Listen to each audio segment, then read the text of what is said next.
오늘은 하나님은 인생의 어떤 담보다 크시다라는 제목으로 하나님의 말씀을 살펴보겠습니다. A.W. 토저 목사님이 이런 말씀을 했습니다.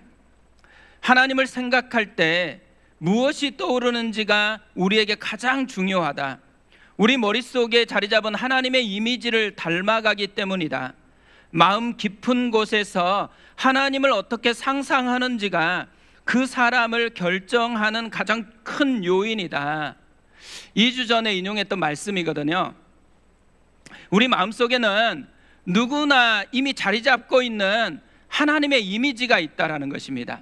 그런데 이 하나님의 이미지가 우리의 인생을 결정한다라는 거죠. 삶에서 어려움이라는 높은 담을 만났을 때 마음속에 자리 잡은 하나님이 담보다 크면은 너끈히 뛰어넘을 것입니다. 하지만 담보다 하나님의 이미지가 작으면은 담장 안에 갇혀서 좌절하게 될 겁니다. 시편 18편 29절에서 다윗은 이렇게 노래합니다. 내가 주를 의뢰하고 적군을 향해 달리며 내 하나님을 의지하고 담을 뛰어넘나이다. 다윗이 지금 적군을 만났고 담을 만났습니다. 근데 이때 어떻게 해요? 숨는 것이 아니고 적군을 향해 달립니다. 담장 앞에서 좌절하고 낙심하고 있는 게 아니고 담장을 뛰어넘습니다. 주를 의뢰하고 내 하나님을 의지하기 때문에. 뭘 우리에게 보여줘요? 다윗의 마음속에는 적군보다 크신 하나님, 담보다 크신 하나님이 자리 잡고 있다라는 것이죠.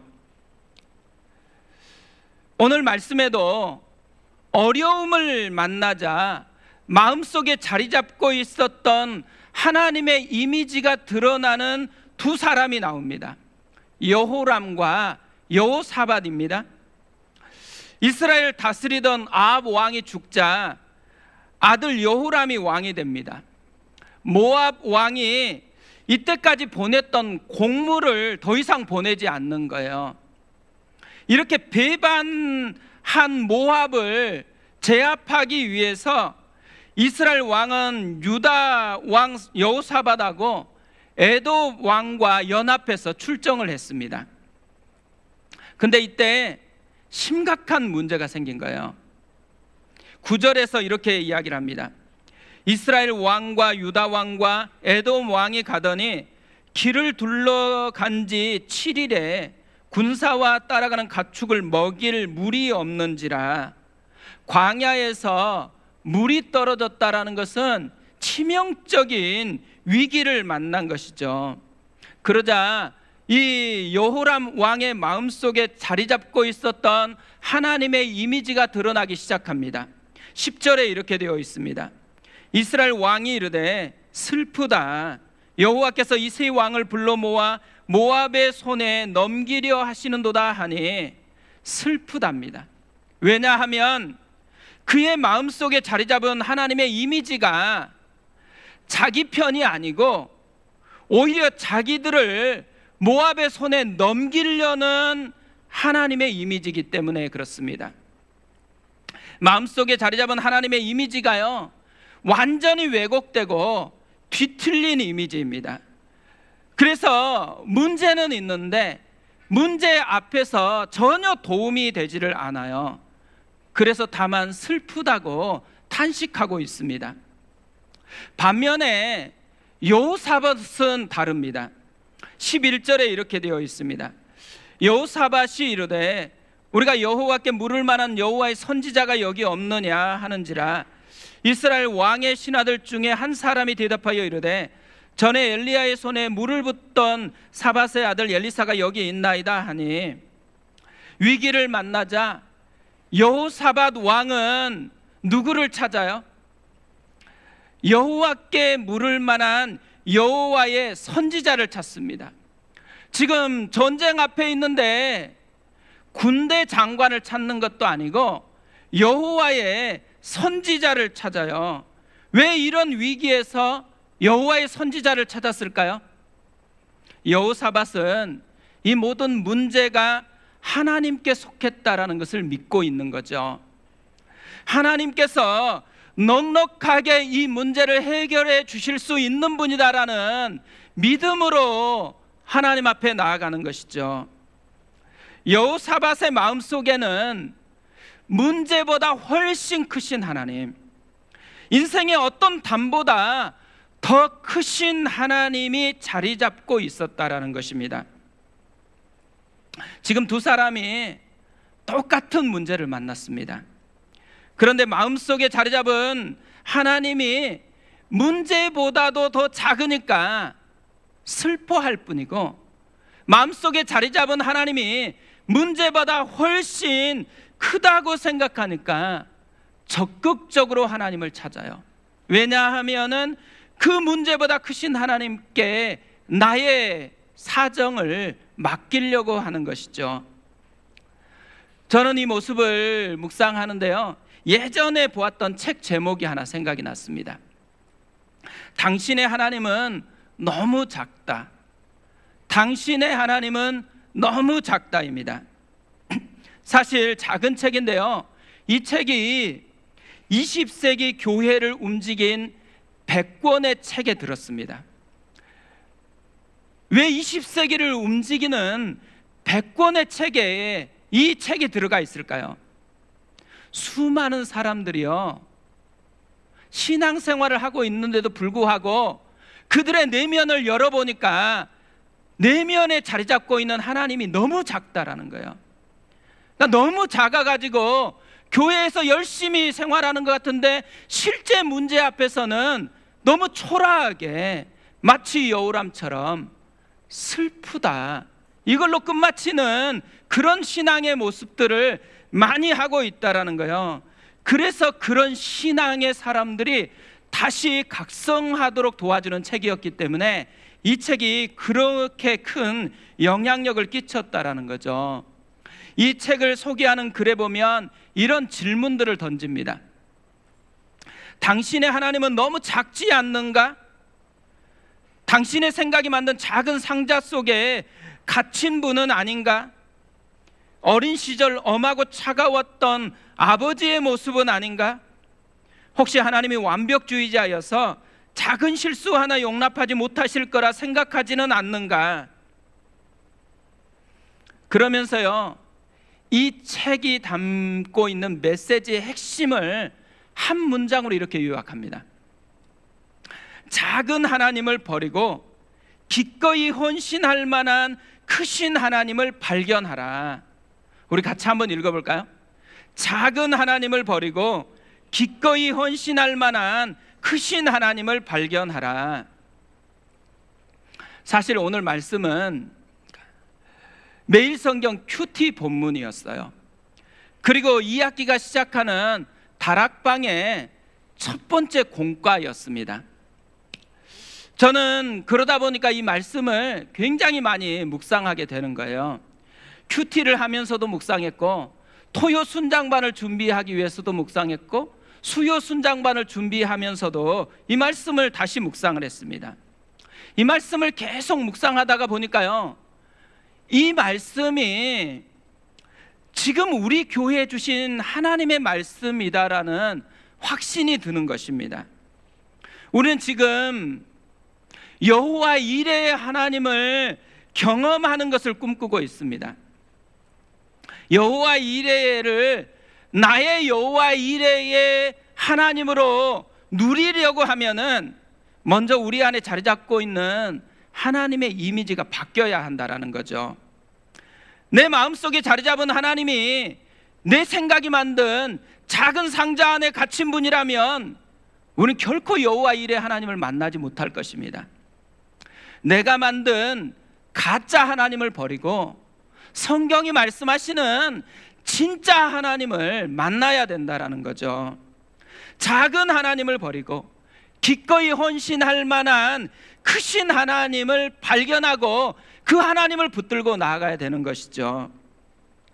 오늘 말씀은요, 자기가 만든 가짜 하나님의 이미지에 붙들려 있었던 여호람 왕에게 진짜 하나님이 어떤 분이신지를 보여주는 이야기입니다. 저는 오늘 말씀을 통해서 우리 안에도 자리 잡고 있는 하나님의 이미지를 좀 바꾸는 그런 은혜가 임하였으면 좋겠습니다. 우리 마음속에 자리 잡고 있는 하나님의 이미지를 바꾸기 위해서 해야 될 것, 첫 번째로는 하나님의 말씀을 듣는 그 사람의 말을 들으라는 것입니다. 하나님의 말씀을 듣는 그 사람의 말을 들으라. 제가 만들었으면 되게 좋았을 것 같은데요, 그렇진 않아요. 제가 예전에 리더십에 대한 책을 읽는데 이 문장이 있는 거예요. 근데 너무 마음에 와닿더라고요. 그래서 이 말씀을 기억을 하고 있었습니다. 사실 오늘 말씀을 보면 여호람은 진짜 심각한 문제가 있는 왕입니다. 하나님도요, 그가 너무 심각하니까 여호와 보시기에 악하다 이렇게 진단을 내려버렸거든요.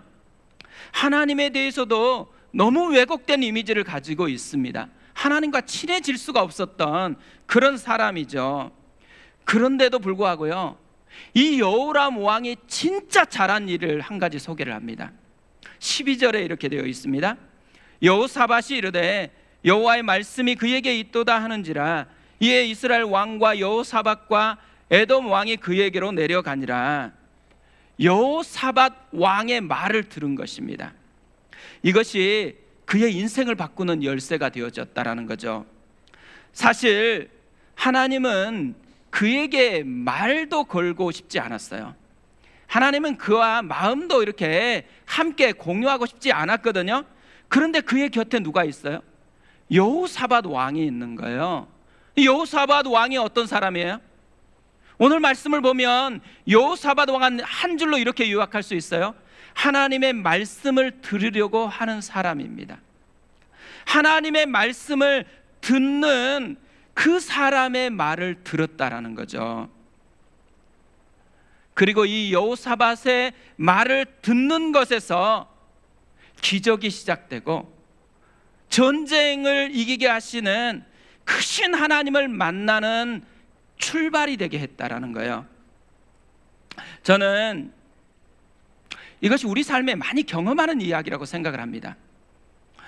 우리의 믿음이 성장하도록, 또 우리 안에 자리 잡고 있었던 하나님의 이미지가 바뀌도록 하나님께서 우리에게 보내주신 특별한 선물이 있었죠. 사람들입니다. 하나님의 말씀을 사랑했던 사람들인 거죠.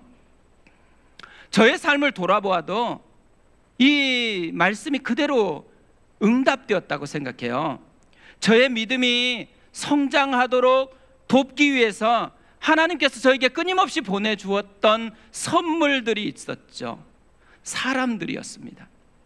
대학 시절에 예수 믿기 시작했는데 수많은 순장님들, 그리고 간사님들, 끊임없이 저에게 사랑을 보여주고 말씀을 공급하시면서 저의 믿음이 성장하도록 도왔고, 제 안에 있는 하나님의 모습이 건강한 말씀의 하나님의 모습으로 세워질 수 있도록 도와주셨다라는 거죠. 근데 이분들의 특징은요, 하나님을 사랑하는 분들이었어요. 그리고 말씀을 사랑하는 분들이었습니다. 대학 1학년 때 한국 대학생 선교회에 찬양과 율동을 담당하는 팀에 제가 들어갔거든요. 제가 그렇게 안 보이잖아요. 근데 놀랍게도 제가 대학 시절 내내 찬양과 율동을 담당하는 팀에 있었습니다. 근데 한 번은 간사님이 이런 메시지를 전한 거예요. 찬양을 하려면 세상 노래 버리고 오라는 거예요. 그러면서 집에 있는 가요 테이프를 다 버리고 오라는 거예요. 그날 제가 가지고 있었던 가요 테이프가 딱 2개 있었거든요. 어떻게 했겠어요? 돌로 때려 부셨습니다. 근데 그 순간에요, 너무 가슴이 벅차오르는 거예요. 그러면서 찬양 한 곡이 생각이 났어요. 나 세상 욕심 버렸네. 더 부르면 이상해질 것 같아서 나 주님만 자랑하네. 나 세상 노래 버렸네. 주님만 사랑해. 쓸모없는 이 몸을 값지게 하시었네. 나의 모든 인생을 주님 위에 살겠네. 지금 생각해 보면 좀 과하기도 해요. 그런데요, 하나님의 말씀을 들었던 그 간사님의 말씀대로 순종을 해보았을 뿐인데요, 그 순간 제 마음속에 있었던 하나님의 이미지가 바뀌기 시작했다라는 거죠. 어제 제자 훈련을 하는데 한 분이 최근에 있었던 간증을 하시는 것입니다. 최근에 가족들과 함께 이민을 떠났어요. 이 과정에서 만난 하나님의 이야기를 쭉 하시는 거예요. 비행기 티켓팅을 할 때, 또 이민 수속에 들어갈 때, 공항에서 집으로 돌아오는 과정, 일상에 있었던 하나하나가요, 여호와 이레의 하나님을 만났다라고 고백을 하는 것입니다. 어제 설교를 준비하다가 갑자기 일상의 이야기인데 예전에는 우연이었거든요. 그런데 왜 갑자기 지금은 여호와 이레라고 그렇게 이야기할까 궁금해지는 거예요. 그런데 답은 의외로 간단했어요. 이분이 미국에 가서 가장 크게 느꼈던 것을 이렇게 이야기를 했습니다. 다락방이 너무 그립고 교회가 너무 소중하고 그리웠다고. 다락방이 왜 그렇게 그리웠을까요? 하나님의 말씀을 경험하고 그 은혜를 나누는 현장이기 때문에 그런 것이죠. 하나님의 말씀을 들은 사람들과 나눔을 통해서 이야기를 하다 보니까 하나님에 대한 이미지가 바뀐 거예요. 하나님에 대해서 영적인 눈이 떠지기 시작했다라는 거죠. 그러다 보니까 옛날에는 일상에서 일어나는 일들이 우연이었는데 지금은 하나님이 세밀하게 역사하는 여호와 이레의 현장이다라고 그렇게 고백하는 것입니다. 하나님은요, 지금도 우리에게 선물을 보내주세요. 사람들을 보내주신 겁니다. 우리 곁에 있는 사람들 한 사람 한 사람이요, 하나님이 보내주신 선물들이에요. 너무너무 소중한 분들이시죠. 이제 명절이거든요. 또 먼 거리 가시는 분도 있고 가까운 데서 가족을 또 새롭게 만나서 대화를 하게 되어질 것입니다. 우리가 이번 명절에는 여호사밧과 같은 분들이 됐으면 좋겠습니다. 내가 만난 하나님의 이야기를 나누었으면 좋겠어요.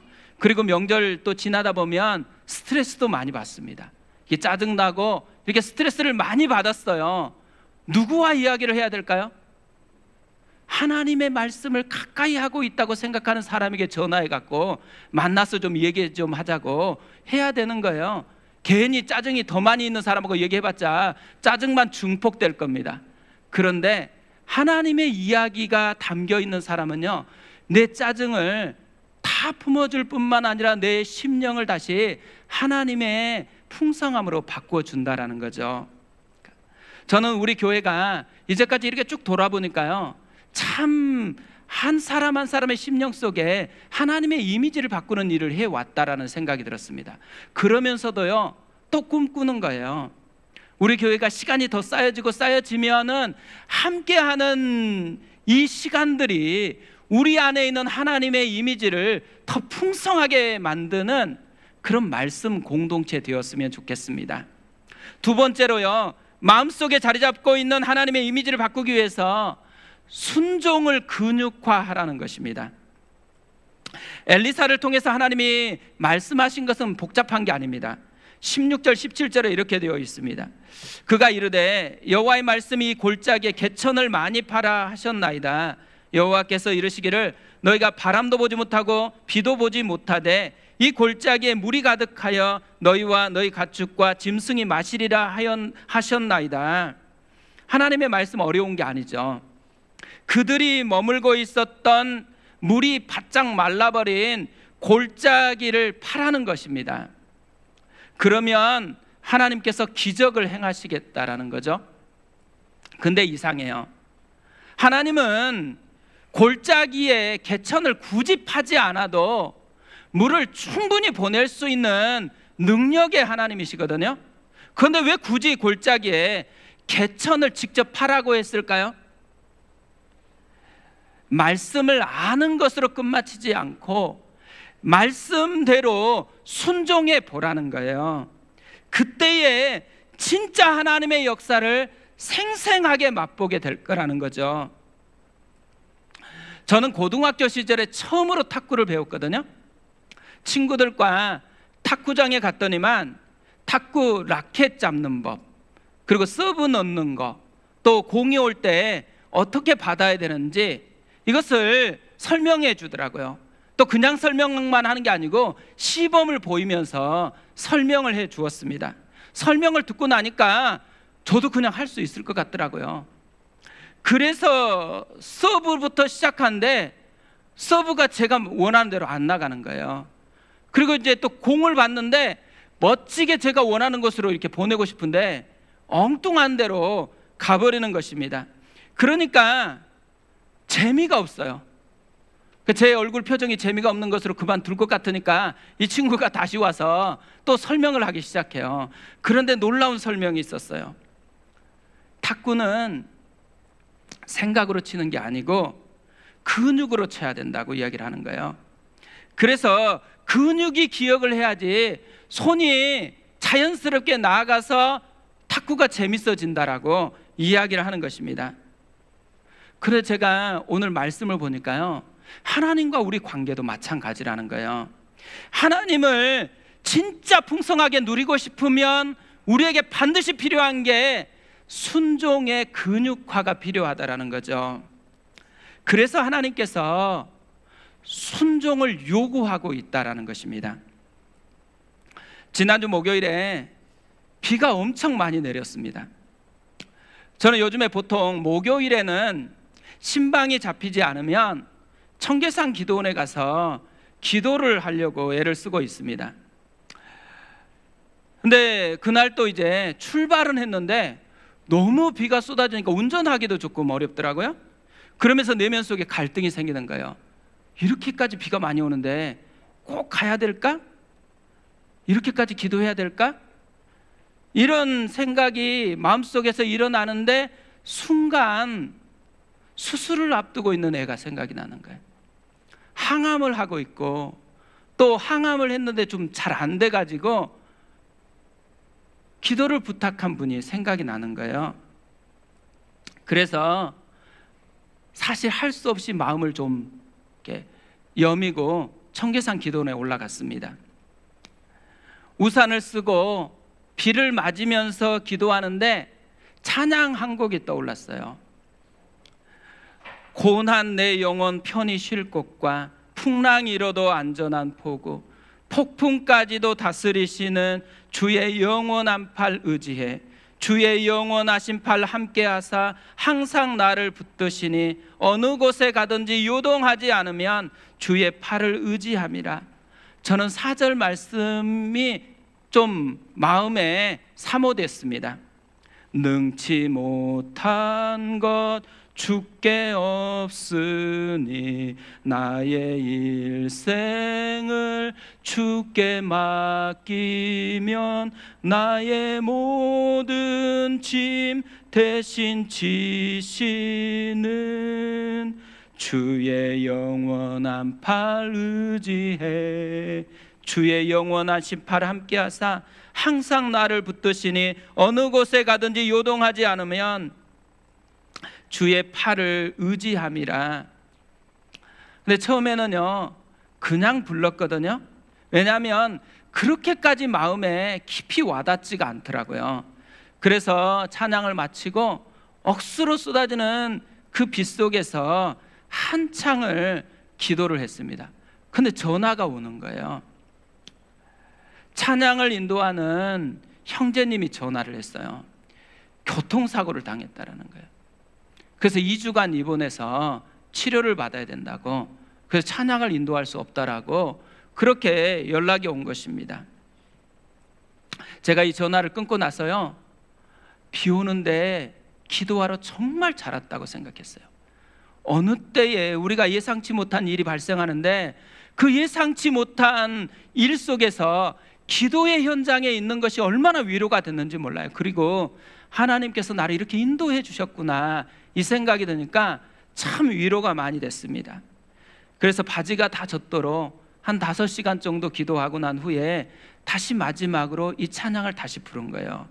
능치 못한 것 주께 없으니 나의 일생을 주께 맡기면 나의 모든 짐 대신 지시는 주의 영원한 팔 의지에. 근데 처음 불렀을 때하고는 전혀 마음이 다른 것입니다. 그때 제가 깨달아지는 거예요. 제대로 하나님의 은혜를 맛보려면 머리로 아는 것으로는 안 된다라는 거예요. 근육화되어 있어야 된다라는 거죠. 순종이 근육화되어졌을 때 비로소 우리 마음속에 자리 잡은 하나님의 이미지가 바뀌기 시작한다라는 것이죠. 어제 제자 훈련을 하는데요, 저는 누구보다도 이 은혜와 신앙이 근육화되었던 분이 바울이다라는 생각이 들었습니다. 바울도 사실 인간이잖아요. 실수하고 또 죄를 범했어요. 아무리 위대한 사도라고 해서 그분이 완벽한 것은 아닙니다. 그때 사탄이 죄를 가지고 장난을 치는 거예요. 만약에 그때 신앙이 근육화되지 않았다면 죄가 만든 영향력 안에 계속 머물러 있었을 거예요. 죄의식을 또 생각하고 죄의 이 담 안에 갇혀가지고 계속 자기를 정죄하면서 있었겠죠. 근데 바울은요, 이 죄를 이길 은혜가 근육화가 되어 있었습니다. 그래서 로마서 8장 31절부터 이렇게 고백하는 거예요.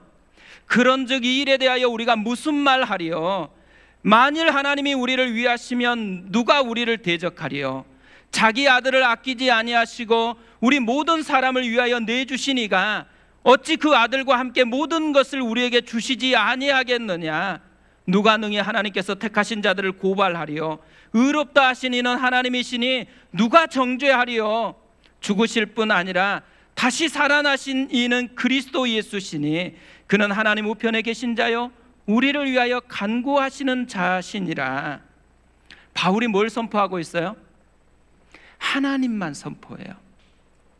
하나님이 우리의 편이고 하나님이 자기 아들을 아끼지 않고 내어주셨고 하나님이 우리를 택하셨고 하나님이 우리를 의롭게 하셨다. 하나님이 우리의 죄를 위하여서 모든 대가를 지불하셨다. 바울이 왜 하나님만 선포하고 있겠어요? 하나님을 아는 은혜가 근육화되었기 때문에 그런 거죠.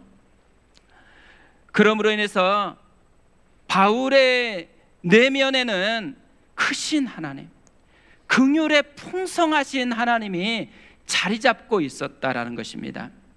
그래서 당당하게 하나님만 선포하는 것이죠. 강준민 목사님이 쓰신 책 중에 꿈꾸는 자가 오는도다라는 책이 있어요. 근데 이 책 속에 소제목 하나가 이렇습니다. 당신의 인생의 크기는 당신이 믿는 하나님의 크기에 의해 결정된다. 당신의 인생의 크기는 당신이 믿는 하나님의 크기에 의해 결정된다. 우리의 인생은 내 안에 자리 잡고 있는 하나님의 이미지에 의해서 결정된다라는 거죠. 우리는 누구나 다 풍성한 은혜를 경험하고 싶고 풍성한 삶을 맛보고 싶어 하잖아요. 그러면 반드시 우리가 해야 될 일이 있다라는 거예요. 내 내면 속에 자리 잡고 있는 하나님의 이미지를 바꿔야 한다라는 것입니다. 내가 만든 가짜 하나님이 아니고 성경이 말하는 진짜 하나님으로 바꿔야 되는 거예요. 작은 하나님이 아니고 크신 하나님으로 내 내면에 있는 하나님을 바꿔야 된다라는 거죠.